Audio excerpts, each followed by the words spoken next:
Bonjour à toutes, bonjour à tous. On se retrouve de nouveau avec mon ami Alain pour mettre une illustration et du contenu sur les propos de la vidéo précédente qui était l'explication du DEMR Training et du DEMR Global. Donc on va parler aujourd'hui, Alain, Du training. du training.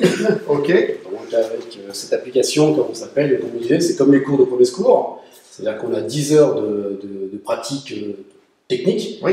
10 heures de mise en application, 10 heures de consolidation de cette mise en application. Donc là, il est protégé. On lui a mis, comment ça s'appelle, des protections très costauds, c'est des protections de hockey sur glace. Comment ça s'appelle, parce que on travaille en training principalement sur vision et appui. C'est la clé. Donc c'est vision-appui ou appui-vision. Et ce sont des choses qui peuvent être faites par n'importe qui. C'est l'intelligence sur la force. D'accord. La force va disparaître, l'intelligence va rester. Par contre, cette intelligence va vous servir à pouvoir faire face. Si vous avez un handicap, et ben là, la force, vous ne l'aurez pas, parce que vous serez handicapé. Donc, il va falloir, comment ça s'appelle, que vous soyez intelligent.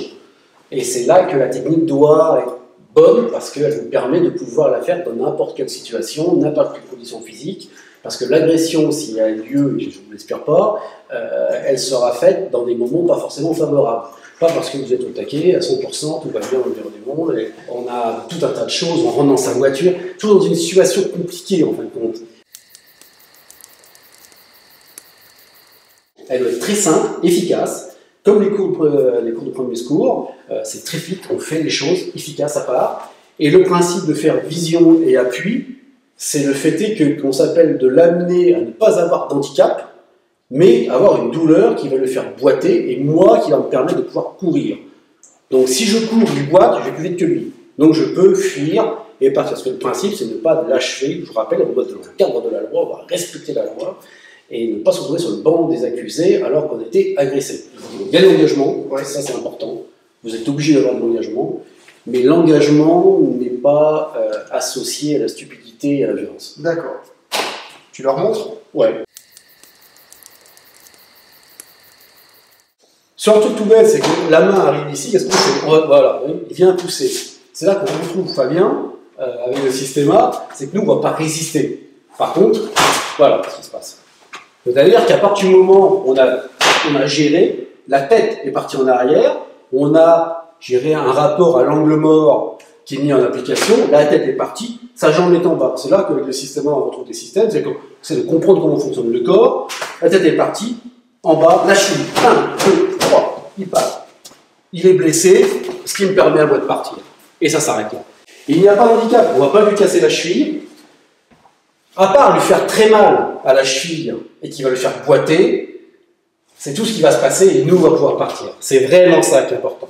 Quand il vient ici, il y a cet angle mort qui vient et on vient poser, tout simplement, cette partie-là de la main sur le haut du nez et sur les yeux. Ça fait là, clac.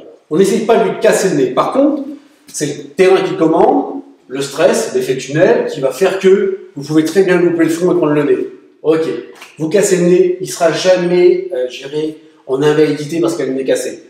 On lui remettra le cartilage en place, toi et moi on a connu ça, hein, voilà, et comment ça s'appelle, il va continuer à vivre normalement. Alors que si vous lui cassez le genou, si vous lui cassez le coude, si vous lui cassez les mains, vous aurez été disproportionné par rapport à l'attaque. Et il y aura ce qu'on appelle en droit l'acharnement. D'accord? Et c'est là qu'il faut bien comprendre ça. Et donc le DEMR, il se rentre là. On vient au niveau des yeux, la vision et l'appui, qui permet de pouvoir partir. C'est très bête. Le mot, il est simple. Et quoi que vous fassiez, après, c'est pareil. C'est-à-dire que s'il vient, il va mettre un coup de coude. Je suis là. On a tous vu des techniques, on allait faire ça. Le problème, c'est qu'une femme de 60 ans ne peut pas faire ça. C'est pas possible. C'est vraiment une technique très particulière. Là, c'est pareil. On s'en fout qu'ils saisissent. Vision, appui. Par contre, ce qu'on va vous apprendre, c'est ce qu'on disait concernant le training, c'est comme un gros fromage, c'est divisé en 3. Vous avez un tiers de technique, un tiers de psy, pour comprendre comment l'agresseur fonctionne, et vous avez un tiers de gestion du stress pour comprendre comment vous allez fonctionner. Ce qui est particulier quand on discute, c'est qu'on a l'impression que tu prends presque soin de l'enfoiré d'agresseur. Alors, il y a le GIGN, comment ça s'appelle, moi quand je suis information de garde du corps, j'ai fait une information de garde du corps avec des gars du GI, comment ça s'appelle, qui étaient des gars qui avaient fait toute leur carrière, 18 ans au GIGN et compagnie. Et Christian Couteau, quand il a créé le GI, il avait dit une phrase extraordinaire, il a dit « préserver la vie ». C'est pas parce qu'il y a une agression qu'il y a un déchaînement de violence et d'agressivité. Il faut rester intelligent. On doit préserver la vie, parce que déjà, légalement, au niveau de la loi, on doit y répondre à cela. Et faut, mentalement, c'est parce que vous faites une discipline martiale de défense que vous devez spirituellement et mentalement ne pas évoluer non plus. Et c'est le fait de travailler sur ça qui va permettre la gestion du stress et de l'effet tunnel. Si vous n'avez plus ce rouge dans la tête, où vous êtes... Eh bien, vous allez beaucoup mieux gérer votre stress parce que vous aurez les idées plus claires, l'esprit plus clair, qui est en accord avec la loi, avec l'article 15 chez nous en Suisse ou l'article 122 en France, comment ça s'appelle, on doit rester proportionnel. Et donc c'est là où on retrouve un peu l'idée de Christian, son poteau, comme ça le GI, préserver la vie. Contrairement à ce qu'on pense, la sécurité naît au cœur du danger. C'est-à-dire que c'est là où vous avez moins de dangerosité à l'arme que là. Pourquoi? Moi je prends le couteau, c'est-à-dire que si je suis là, si tu essaies d'approcher, ici, d'accord? C'est impossible. C'est-à-dire que personne ne fait ça, non, ou ça. Le crime du Scott, c'était, comment ça s'appelle? C'est pas possible. Donc les gars, quand ils arrivent, ils sont là. Il n'y a personne. Là. Je sais pas ce qui se passe. Donc on va, il y a un travail. Si vous essayez de mettre une main pour essayer d'accrocher ou de mettre un taquet, c'est pareil. Vous pouvez pas. Alors ils arrivent avec des gestes qui ne sont pas du tout coordonnés, mais qui sont très efficaces. Donc c'est ça qu'il faut faire attention. Alors que ici, quand elle vient là, c'est ce qu'on a appris aux éducateurs, quand ça vient là, il n'y a pas de danger. Vous faites ça, vous allez bloquer l'arme, par contre. D'accord? Et vous faites vision, appui, ici. Donc c'est pareil. Vision, appui, il repart. Et quand on part, vous tenez la main. C'est qu'on est là, on a accroché, parce qu'on contrôle la main, on tient la main, et quand on désarme, et l'arme est à nous. Ça marche? Quand on le fait avec les éducateurs, c'est on a fait ça, on l'a fait dégager et prendre le couteau. On n'a pas tapé la cheville, parce que quand on travaille avec des enfants, ils ne peuvent pas blesser des enfants. Par contre, on peut créer, comme je dis souvent en Dreamer Training, on est magicien. On fait ça et on travaille de l'autre côté. Ben, c'est ce qui s'est passé. En faisant ça, il ferme les yeux la fraction de seconde qui me permet à moi de pouvoir travailler. Et c'est ça qui est important.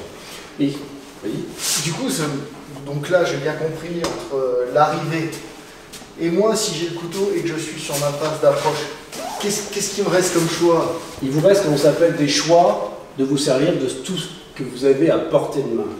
Donc il va falloir vous servir de l'environnement, poteau, porte et compagnie, plier. Parler, le supra-verbal et le verbal ont très grande importance. C'est quelqu'un arrive vers vous, si vous vous taisez, personne ne sait ce qui se passe. Si « Oh mec, m'agressez pas s'il vous plaît, c'est pas possible, arrêtez !» Ça va ameuter les gens. Ça va créer une situation de stress. Ça va déséquilibrer et ça va gêner. Ça, c'est très important. Autrement, ce qui se passe, vous avez ça, vous avez les manteaux. Voilà, on peut rentrer dessus. D'accord? Et s'il m'est attaqué, on est dessus. Et on rentre. On peut faire des choses. Il y a tout un tas de choses qui peuvent être mises en place là-dessus. Donc on démystifie vraiment le côté je sais me défendre contre un couteau. Non, alors ça c'est, voilà, le sais défendre un couteau, ça n'existe pas. D'accord. C'est, comment ça s'appelle? On peut, quand on travaille, même quand on travaille en Cali, quand il vient ici, il va rentrer, ici, on va rentrer. Bon, il y a des choses qui vont rentrer, on revient, on rentre dessus, on rentre. Ça va parce qu'il est gentil. Si maintenant on prend 2 cylindres en mousse et on se met en combat réel, je ne pourrais quasiment pas le faire. Parce qu'on va essayer de couper, de piquer, de neutraliser le membre avant de le tuer. Mais le système où il m'attaque, oh, tac, et je fais une technique, oh, super, et j'ai... C'est pas possible, ça va trop vite. D'accord. Ça va beaucoup trop vite. Ça a un intérêt qui est très intéressant quand on le bosse comme hebdomadaire, par exemple en global, si vous passez en global après derrière, on bosse par exemple en 1, ici, on rentre.